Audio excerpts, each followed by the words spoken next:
for me in my own personal research, if something's been here for a long period of time and it really is showing up in people's bedrooms or in front of an F-18 or on a petroglyph wall or in an ancient text down in the archives of the Vatican or whatever it might be, it's obviously doing something. And it's obviously having an influence. And it might only be an influence on where we end up as mankind, or it might be an influence to keep us suppressed in a weird way to where they can take advantage of something, who knows. But it's here for a reason, and it's not really being, forward about its intent. But we do know that we've been dealing with it for a long period of time.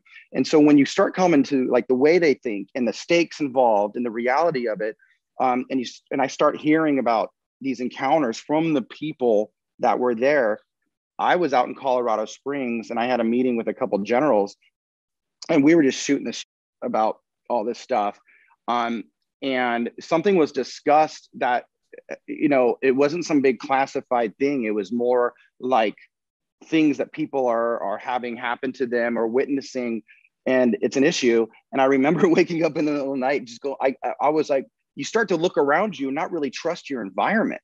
It's like, whoa, like really? Like this is real. Like my mom is really religious. Like she's like a born again Christian and hardcore fanatic, religious woman. And I grew up in a household where my dad wasn't. So that's part of like the big butting of the heads. And it was a broken home. But I remember thinking at that time frame when I was talking about some of these things that I just want to discuss, where I couldn't sleep very well, I was like, if my mom really believed that Jesus is real and would show up in her room and float towards her with a crown of thorns, I mean, she would freak. She would have a heart attack. That would scare her, even though she bases her whole life on it, like who she hangs out with, where she goes on weekends and weeknights, who she might date or marry again. Every call she calls me, she's praying.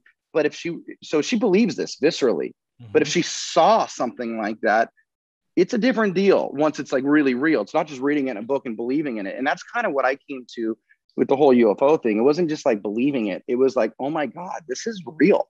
This is like real, not just that we're talking about it and we saw it on the news or we saw it on YouTube.